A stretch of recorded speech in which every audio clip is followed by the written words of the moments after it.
During this special time here that we're living with, this COVID-19 era, as I call it, we have been noticing that we have to reinvent ourselves. We have to take what we know and kind of redo it. Or, although the key word now I've been hearing around is pivot. So we need to pivot. So, with that said, how many people are actually prepared to work remotely? How many people, when you run into this pandemic era, you were actually prepared? Well, today's special episode of Marketing Solutions for Local Businesses, I am going to introduce you to a woman who has over 25 years of experience in operational management in the medical, legal, financial, and services industries. And she started her career at Johns Hopkins University and has worked with numerous businesses to develop support staff processes, operational management, and administrative competencies, as well as being a HIPAA certified privacy associate. She is proficient in a variety of database management systems and CRMs, and can usually be found training key personnel on how to use those systems. She graduated from the University of Baltimore, where she began cultivating her strong commitment to her community and currently serves on several boards and actively volunteers in her community. She has furthered her passion in volunteering by attending and graduating Hartford Leadership Academy in 2018. So that's my special gift. I'm not going to reveal her name, but as this special episode, I'm telling you guys, when you hear the knowledge that this person brings, you're going to be amazed. So grab your pen and paper and get ready for this special episode of Marketing Solutions for Local Businesses, because I'm starting it right now. Hello, and welcome to Marketing Solutions for Local Businesses, the podcast where you will discover all the latest and greatest digital marketing tools, tips, and strategies you will need to implement in order to stay ahead of your competition. If you are not getting the results you are looking for from your digital marketing efforts, this is the podcast for you. And now, here's the host of our show, the local business guy himself, Frank Deming. Hello. Good afternoon, everyone. This is Frank Deming, the local business guy, and welcome to a special episode of Marketing Solutions for Local Businesses. As you know, every week we bring you tools, tips, and tricks that's going to help your small business eventually be able to compete with the big boys and maybe even take them over. It's my evil plan. Anyway, this week and this special episode, I'm going to do something a little different. I've been trying to bring in some topics that are current in today's environment. And I realize that some people are just now getting into remote work. In other words, they're not used to having, they're used to working with someone right next to them or what have you. And they're not aware of the amount of tools that are out there available to you. So today's guest, as I said in the pre-intro, is a master at this. She's outstanding, and is somebody that I think that I am very privileged to have been able to run across in my business life here. And I'm going to introduce you to her. Her name is Beth Marchiano. And she is one of the, as I said in the pre-intro, she's one of the most influential people I've ever ran into. I mean, well-rounded. And I just want to introduce you to her. And the topic of today's episode is remote workforce best practices. Now, that is very important, and not just for today's pandemic world and stay-at-home world. It's really for beyond as well. And she's going to enlighten you. And, before I butcher this up anymore, I just want her to introduce herself and so that you can be enlightened to her just as she's enlightened me. Beth, are you out there? I am out here. Hi, Frank. How are you? I am loving life. You know that. Right, living the dream, right? Living the dream. Thank you for that introduction. I appreciate that. That's very thoughtful. Thank you. Well deserved. Thank you. I appreciate that. So tell us who's Beth Marchiano. Give us the Reader's Digest version. I kind of introduced you in the pre-intro, as you know, but in your own words, who is Beth Marchiano? Oh, um, well, in a world of remote work, I would say I am the Google. People ask me a lot of questions, and I'm able to kind of direct them to the right place where they need to go. So between that and the other thing that I've been compared to is a firefighter and a janitor, because if I'm not putting it out, I'm cleaning it up. So helping small businesses with their own concerns and emergencies, as well as helping others learn how to navigate in a remote environment. And I've been doing this for 3 years in terms of remote work. I have over 25 years experience though in operations and in a variety of different industries. So this kind of lends itself really nicely to what everyone else is being introduced to, basically on purpose, right? Like being forced into a remote environment. And I'm hopefully able to give some good tips for today to navigate that a little bit easier and leverage it for the future. Yeah, this has been our world for, at least you just mentioned it. It's been your world for the past 3 years. It's been my world actually for the past 7 years, Mm-hmm. 8 years actually. So I get it. I totally get it.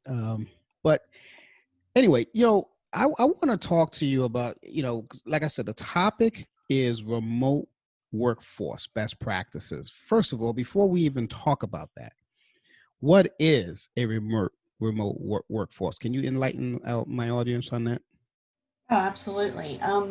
It's what you think it is and then some. So obviously any team member that you have that is working from an environment other than brick and mortar or in front of you is considered remote. So larger companies that have multiple locations, that's really remote. They're working in different locations and there has to be a good communication system. The other piece that I think that people tend to leave out with remote workforce is not only the team members that are basically W-2, but they're also your vendors, your 1099 folks, anything outsourced. They really are an extension of you and our team members as well. So anyone who is on your team that is providing work that is either direct client work or support of client work, that's a remote workforce. Okay, that's great. Now, let me ask you another question. Given today's climate with the pandemic and stay at home, like what do you think? How do you foresee this being beneficial? I mean, because there's always a positive to something as negative as even as big as this. Okay, in your wisdom, what would you think is a positive to this? Yeah, Using it thank from the you. remote workforce standpoint. Yeah, I've actually was asked this question last week, and I'm glad I have an opportunity to say it again. Um, I think we are going to see a significant shift in how work is being done. We were moving towards this slowly. I think a lot of people were realizing just how well you can do things from a remote environment. But this forced the hand of many companies that would either have not thought it possible, or potentially had questions about how do I have this work? How does this look? What does this mean for me and my business? Can I trust that things are getting done? Is there ways that I can make sure that the items that need to be taken care of work-wise are in fact being done? And I think with everyone being forced into doing that, not only are many of the businesses being successful at working from home, they're now seeing new opportunities that they can kind of enhance the services that they're already doing. In other words, there is, we call it bricks and sticks or brick and mortar, but you also have that remote environment. And I know we'll touch base a little bit later about how to leverage some of these things, but there are so many ways that you can enhance the services that you're already providing, make it streamlined as well as profitable, and be able to offer a changing workforce a variety of different ways to still engage and still get the work done and be able to keep your business not only running but thriving. Wow, that's like I said, I was just curious about the wisdom, and you definitely gave it to us here. Thank you. Now, for some of us though, I mean, I understand this whole remote workforce, how to manage. Like I said, I've been doing it for 8 years now. But basically, let's assume I didn't. And how can you enlighten my audience, my listeners out there? How should I effectively structure the day when it comes to this whole remote thing? Good question, because I think that in many things, if you don't have foundational pieces in place, the rest of the process isn't going to work very well, or it's going to take a little bit longer to get things really operating effectively. One of the things that you definitely need to do, whether it's for yourself or your team, right? Because as business owners, we all have a home office of some kind, right? Like, we're not just leaving our work in the office. We're doing things in a variety of different ways, different times of the day, et cetera. So we tend to have that space, but your team may not. So make sure that the following are kind of being addressed with your team as well as yourself. Is there a separate area to do work? Has your team or yourself have the ability to separate work from home? Because that's really important in a remote environment.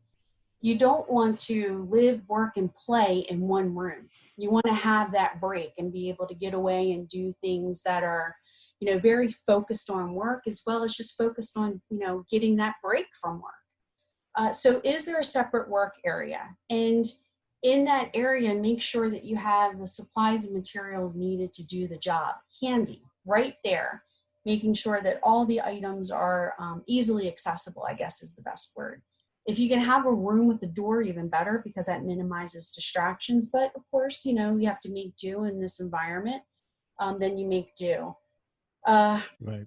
Really only need something that has access to two things. And I know that sounds a little bit odd for me as I'm laying things out, but a strong, stable Wi-Fi connection or hardwired DSL connection is really important, because if you don't have that connection, the process on your computer is going to go slower.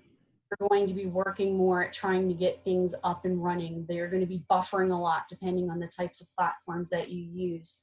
So if you have a strong Wi-Fi connection, the speed in which you can do things is really the speed in which you can do things, as opposed to it being limited based on your connectivity.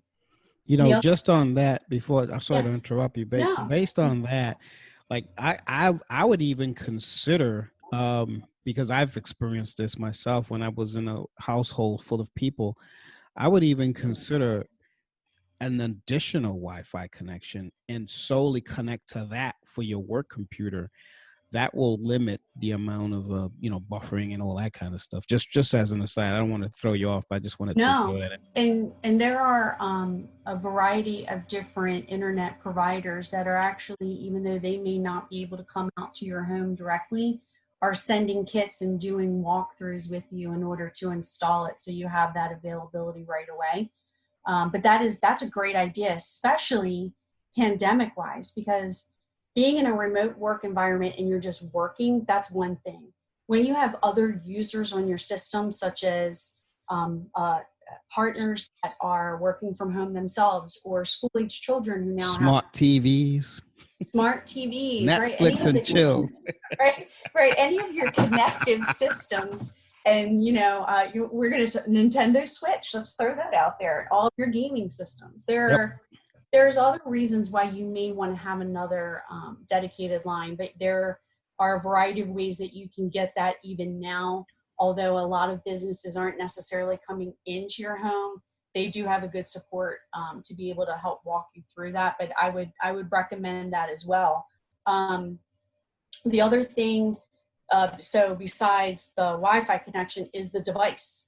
So you have to have the appropriate style device. I have people that are asking me questions for tablets and iPads, and now they have great connectivity, but it feels different when you don't have full screen, or when you have, different applications. Their look is different application on an iPad versus what it looks like using the URL on a website. So things are a lot different in that capacity.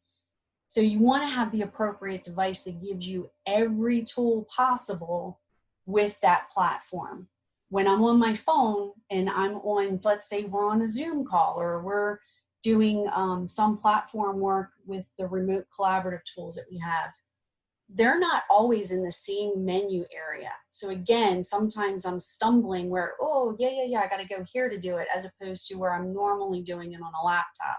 So again, it's that device and the connectivity. They're the two biggest pieces, besides just having some supplies around. Oh, and outlets are always good too, right? Like you want to make sure you can charge wherever you're located.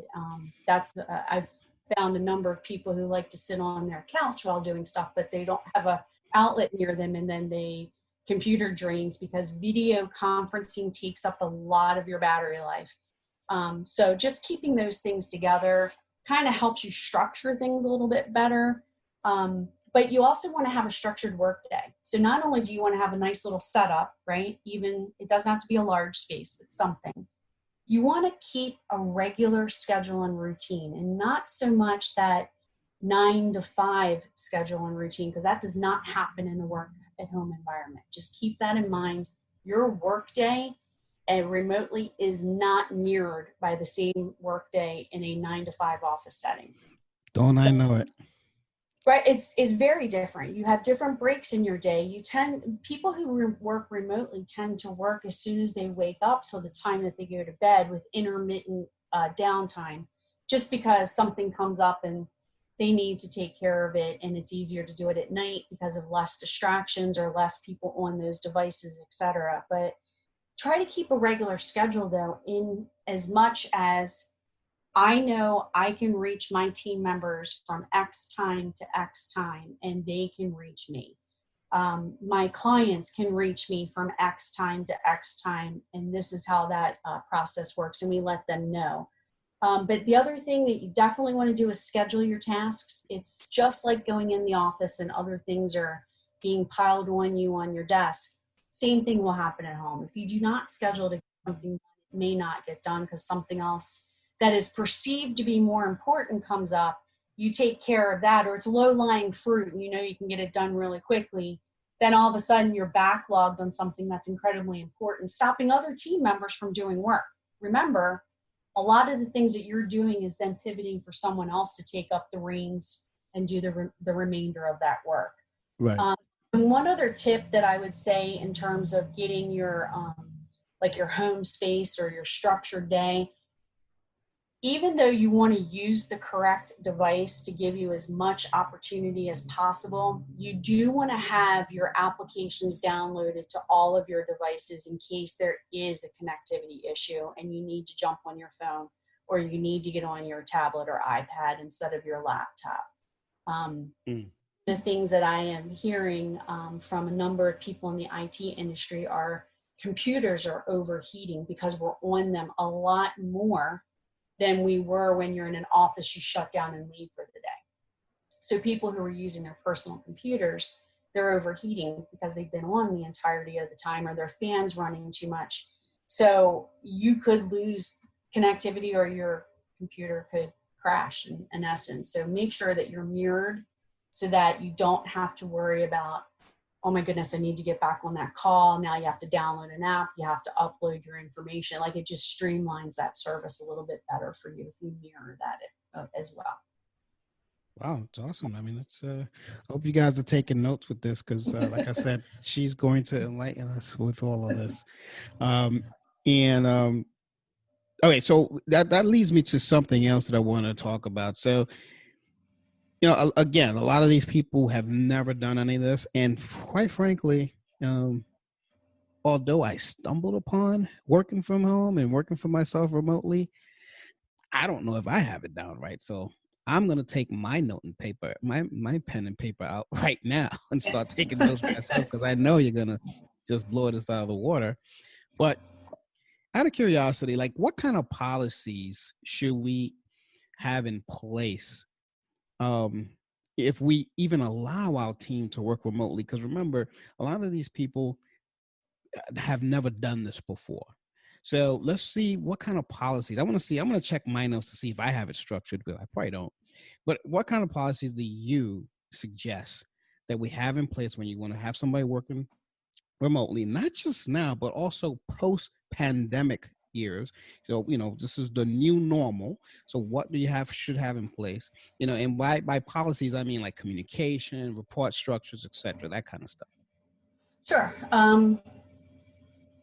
Let me take one moment to think about that one, because I just want to gather my thoughts. I stumped the great Beth Marchiano, folks. I stumped her. I can go off in a tangent, so I don't want to do that either.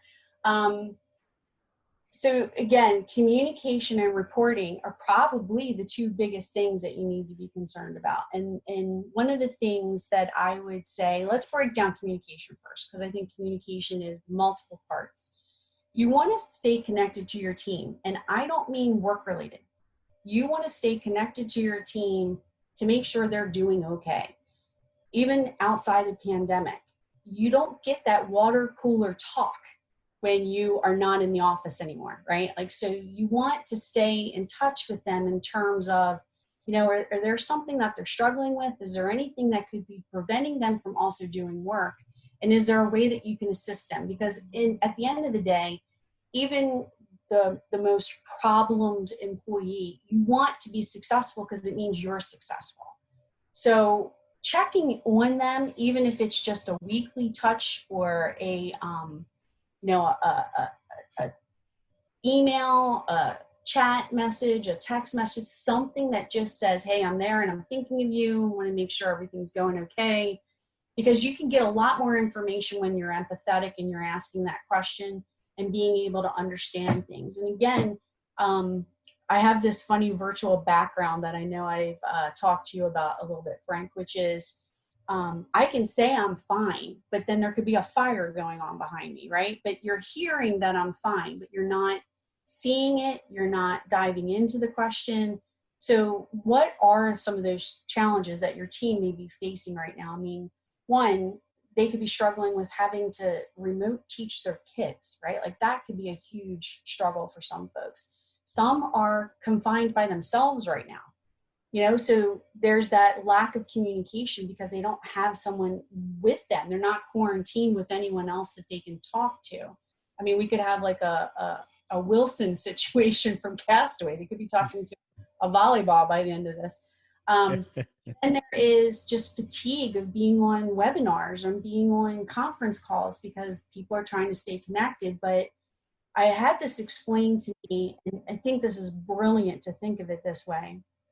Why some of our kids are struggling in the technology environment that they thrive on otherwise is because they're being forced to be in an environment that they have to pay attention all the time, right? Usually in a classroom setting, you can wander around, eyes anyway. But they're also having their school, their fun, and their work sometimes is all done in this environment. And it was explained to me like this: if you walk into a restaurant or a bar and now you're meeting someone you're dating, you're meeting your teacher, you're meeting your parents, and you're meeting your friends. That's just a weird environment to meet all those folks, right? It's just not standard. Yeah. And that's kind of the same thing that these conferencings are doing. So if you can at least reach out to your team and do like that well check, make sure that they're on focus, that'll help things, right? That communication piece. Then there's a communication piece of how are you doing things with your team in terms of work? What are the expectations? Are you setting up things that, when something is assigned, you do it by X time? I expect things to be done by this date. In a remote world, it is always best if it is not that, picking up a phone and answering a call environment. that you do it by a project due date or a task due date, not necessarily I expect it back in an hour. Just because that environment sets up things, you don't know what else they may be struggling with to get done. You could have assigned something and asked it for an hour and not realize that they're now on a phone call with a client that they've been on for a half an hour already, and it doesn't give them the time to get it done. And it's not because they're not efficient or doing work. It's because they're involved in something else and you don't know because you're not walking by their desk, seeing them on the phone. So communication with expectations on how to get work done. And I use the rule of three. You want to have three types of communication. One being email. An email from my team, if we email, it's informational purposes. Read it. Hopefully you get to it in the next 24 hours, but it is not stopping work from getting done or preventing someone else from doing something. It's just informational purpose. Right. Second form is we have an app called Voxer, and it's a tap to talk walkie-talkie. They go ahead and send me a message. When I hear my Vox go off, I know I need to get to it that day. It's important. Somebody needs to understand next steps, get clarification, etc. Then I have my team text. If I get a text, it's urgent. It needs to be looked at right away. It is preventing things from happening, and we have due dates, timelines, etc. So if we use that three-pronged format, that ensures that your team understands what's important, that your team also understands your expectation, and that you also have the ability to know what you can and can't look at right away. Because again, every time your phone goes off, you're going to get distracted. The other thing is that your client communication. So we've talked about personal communication with your team, professional communication with your team and expectations. Then it comes to me client communication. What does your client expect? Do you have a 4-hour response time? Does your clients have if I email you, I expect to get an email right away? Do they even know you're still in business, right? Like right now during pandemic, are you putting out notifications? I'm in business. Does your email responder say, we've gotten your email, please allow us up to 24 hours to respond, blah, whatever. I almost said blah, blah, blah, but That's whatever fine. Right. whatever your message needs to be back to them. Can they find your information on multiple places, meaning email? Do you have a website? Right. Do you have social media style platforms? But you need to be able to set the expectation that if a client reaches out to me, I have these, 2 to 3 levels of, response time. Because again, in this world, it is an emergency to them. It may not be in your particular pecking order of what has come in, but you still need to have a response to them. More Right. people understand, the easier it is to continue to do business. When people don't understand and there's misinformation, it tends to end up being more stressful. No, that's true. That's very true. Like I said, guys, I hope you had. I got my pen and paper out. I hope you guys have your pen and paper out because that's an awesome stuff that she just did. Because you have to. What she talked about just now. Can correct me if I'm wrong, Beth, is the foundation. I mean, you have to have that foundation built correctly. It's basically a different standard operating procedure that you just described. Speaking of which, how do I create those? Okay, it's probably exists already in all these people on all these businesses that are out there, but is not existing today remotely. So how is that created? So I guess the first question would be, do you in fact have an SOP, a standard operating procedure in place? Do you have that for every single one of the major tasks that are done in your company? Or do you have them done by person? And if you don't, this is a great opportunity to either create one, or if you do have one, to revise it. And you can revise it for in office or remote. Because like I said earlier, I do believe wholeheartedly that there is going to be a significant shift in the workforce. I believe people are going to want to work from home remotely with that flexibility of being able to do things. So you want to have these procedures in place that allow you to grow in that capacity and also know that the work is getting done. What I would say for any kind of standard operating procedure, it's a 5-step process for that. You want to define the work, right? Like you've got to define the task. It just can't be answering calls or say, like you want to define what that task is.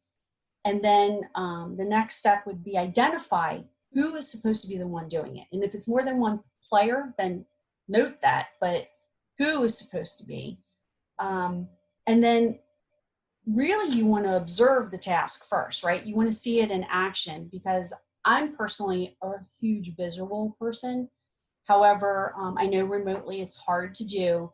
That doesn't mean that there aren't opportunities to watch it in action, or that there aren't ways to get input from those who are doing it. Because if you observe the process, that makes it easier to then document the process, right? Like you can create the standard operating procedure if you're able to figure out what it is that is being done.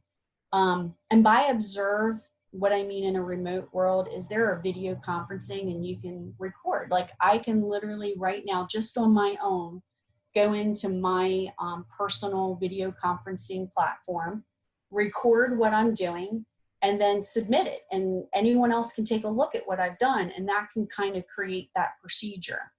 Or it could be an augmentation to what you think is being done for the procedure. So again, you want to define, identify, observe, and then you're creating it. You're looking at it, you're writing step by step what needs to be done and how it needs to be done and by whom, right? Because it could be multiple. Then you want to test it. You want to actually have somebody use the standard operating procedure for the next task that happens that SOP was created for. And if there are any if-then statements, or if there are any, unusual things or something inadvertently left off, now you can perfect it and write down a little bit more about how is this process going to work in X environment versus in office environment. How are we going to document things? Like, in other words, you're testing the process to make sure in fact it works. This is important. It is incredibly important to me, at least in the remote environment that I have with my team, because how can I hold them accountable? How can I do any kind of reviews for them?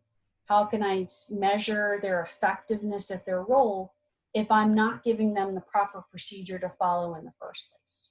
Right. So giving that SOP really helps get your team in their performance procedures. And if you're doing any KPIs on them, key performance indicators, you have to be able to make your team successful by doing that.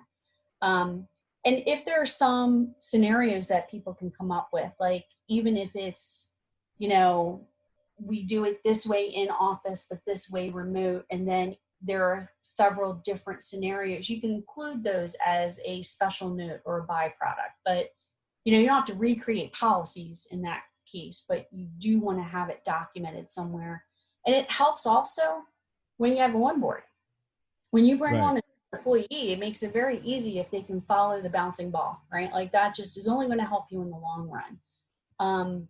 And then another key thing that you could potentially do in terms of figuring it out is you can start with the finished product and work your way back in terms of here are all the steps that got to there, or you can start with that initial lead in or, client in or appointment in, and then work through those steps that way. And you can actually have the start to finish and break it down into different areas, whether it's sales related, client work related, through finished product and delivery. Wow. Now, guys, I got to tell you, if there ever, and I don't say this a lot, Beth, I'm going to tell you this, but if there ever was an episode that you guys need to download and actually listen to it over and over again, it's this one, because this is something important that's going to help you post pandemic. So I really urge you guys to download this episode and listen to it again, because Beth just gave you some gold pieces that you're going to need as you go forward when we get out of this thing. Now, I mean, you said a whole lot there, Beth, and I really, really, um, Sorry. no, I really appreciated it. That was awesome. I mean, you've given me a lot more than I was expecting, and I want to thank you for that. But before I let you go, uh, um, are there any other things that other considerations that we might have missed? So one other one other area that I think is important that I don't believe that we've discussed, and I don't know how much you've discussed in any of the other series of information with remote work, is security. I don't think people put enough emphasis on security in a remote workforce. So if you are the owner, obviously, and you're doing everything, well, you own everything, so it's fine. Yeah. It's your computer system, your laptop, whatever device is being done, and you can control the protective measures that are placed on that computer, whether it be a package that helps with virus protection, including malware, adware, and ransomware. Right? They're huge, but you can't control it if your remote team are all using their own personal computers. And most people who are working remotely are using their personal platforms. They're not using office issued materials. Now, if they are, great, then you know what's on their computer, and you can have basically a birth to death record of what's going on, and you know exactly what's happening with the licensing and when it needs to be renewed. But if you're using personal equipment, you either A, need to provide them the virus protection that they really need to protect information, or reimburse them, or hopefully they have their own. So there's a couple of things that you can do. If they have their own, they should provide it to you so that you know what kind they have. Usually it's free, and the free ones don't do a whole lot. They do some, right? But they just don't do a whole lot. But if you provide it for them, or you encourage them to buy it, most packages, really good ones, are probably anywhere from $50 to $100 for 2 years. Not a month, not each time. It's just, it'll protect you for 2 years. The license costs $50 or $100, depending on Right. what you choose. But it's real important to do that, because again, the free ones and everything, they don't offer the same level of protection. And I will tell you right now, there's been a lot in the news about Zoom, right? And Yeah. the video hijacking that's been going on, and the disruptions. I will say this: every single online platform has exposure. Every single one. There's always someone out there trying to hack something, either to just be disruptive or to try to have financial gain, right? Like either one, there's reasons why people are doing things. There's a lot more time on people's hands right now. So they are trying to get into more things. So I would recommend that security measures are probably the biggest thing. And that's for the device itself. Then there's security measures amongst your team. They need training. They need to know that you cannot, open certain emails, click on certain links, go through certain scams, right? Like you train them on what to look for. I'll give you 2 examples of things that have happened in the last year. So they're recent. It's not, horror stories from, eons ago.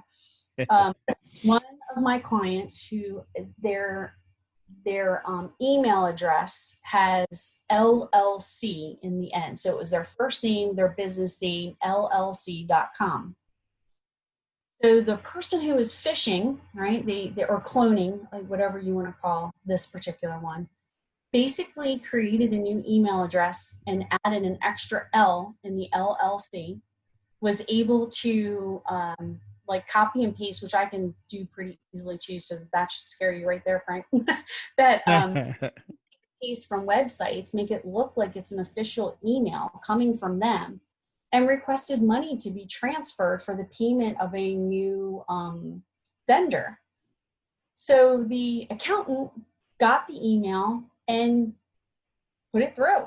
Actually did the whole, luckily the bank caught it because the bank was like, this isn't a normal transaction. We just want to verify. And of course, everything was stopped. And then when the client was like, I don't know what to do. I'm so upset. And I was like, well, let me see, what the accountant saw. And I'm like, well, there's an extra L. That's what happened. And that just frightened her because it's like, they had my signature. They had all this stuff. And I'm like, yeah, well, it's out there, right? Like everybody's information, if you do business and do it online, I can get it. Not necessarily your bank account, but I can get your logo, how you sign things, your information. It's very easy to replicate. Very easy. Back to the policy piece. Do you have a policy in place with whomever you have paying your bills or doing your work? If this is an anomaly, right? Like, for example, Frank, if you sent me an email saying, Beth, I really want you to get into this account and I'd like you to go ahead and delete what's in there and recreate that. You're not sending me that email, right? Like that's not something you can send me. So I'm going to pick up the phone and say, Frank, was this legitimate? Yeah. And when it's legitimate, then I do it, right? Like then I'll help you and do that process. If it's not legitimate, it says two things. Something happened on either of our sides and now we can figure out where the breach happened. But that is happening more and more. And if you don't have these things in place or you don't have the training in place for people to ask that next question, they're more likely to go to a scam, download a virus, or end up doing something that could be irrevocable. And if you're in any industry that has compliance measures, like if you need to be HIPAA compliant, or if you're, need to have some sort of financial compliance or legal compliance, right? Because people are doing a lot of legal work over the internet at this point. So if it's, protected client attorney privilege, or if you're an educational system and you need FERPA compliance, like first off, you need to be using the compliant platforms, but you also need to be using the systems to protect your information in the first place. Because even in this remote world, and a lot of things are being, like, I don't want to say overlooked, but relaxed, data breaches are not one of them. Right. Data breaches are definitely still being treated very seriously, and you need to do all in best practices to make that happen. So the biggest consideration in terms of working remotely is not the how-tos, because that's something that can be developed, but you need to protect what you've created. There you go. Well, that's outstanding, Beth. And I actually I want to thank you for taking the time to do this. I have two more things that I want to go over though. I'd love for you to at least tell my audience how to get a hold of you, and B, if you can come back another time and go over a few things, because I feel that for not for me per se, and not for the person who's already doing remote work, but I feel like we could help some more people if we were to give them some more information. Can you do those two things for me before we go? Absolutely. So my name again is Beth Marchiano, and you can reach me on a variety of ways, typically email, right? So B Marchiano, and that's MARCHIANO at GSTEAMMAIL.com. So it's bmarchiano at gstmail.com. Or my office is 443-501-2201, and my cell is 410-688-3433. The name of the company is Growth Solutions Team, so you can certainly look us up on the web, the World Wide Web. And our information is on there. And I'm the Director of Administrative Management, and I own Boost operating systems. And I'm going to have all that information on the show notes. So if you couldn't get that, you'll get to see it on the show notes. So I appreciate that, Beth. And would you consider coming back? And because I've got a couple of other things I want to ask you, but I don't want to make this episode too long, but I think is going to benefit a lot of people out there, especially if this is their first crack at doing this. Oh yeah. Um, I think but anytime you can give out information to help business owners and businesses sort of, I don't want to say restructure, but kind of reorganize what they're doing and give them some guidance, because there's so much information and so many things that are available, right? Like there's just so many options that are available, and it's sort of weeding through what's that yeah, step. I mean, we could talk about, business tools and how to use them, right? Or how to leverage them for. yeah, that's exactly what I want to. That's where I want to go. So you must have read Okay, my mind there. you're That's good. where I want to go because I mean it's good stuff, but That's let's me. see where we could let's see how we can help them a little further. So I really appreciate that. So with that said, folks, I'm going to end this episode until next time. I've been able. You heard her. She said she will do it. So if she doesn't show up again, don't blame me. Great. I've tried, but she said yes. So I've got witnesses out there. So till next. Well, for now, this is goodbye. This is Frank Deming, the local business guy, with another great special episode of Marketing Solutions for Local Businesses. Although we didn't talk about marketing, this is something that's going to build your structure so that when the marketing happens, you're ready to go. So with that, folks, until the next time, Frank Deming signing off. Take care and bye for now. Thanks for listening to another episode of Marketing Solutions for Local Businesses, the podcast where you will discover all the latest and greatest digital marketing tools, tips, and strategies you will need to implement in order to stay ahead of your competition. Don't forget, any links that were mentioned during the broadcast will be available to you in the show notes, so be sure to grab them while you have the chance.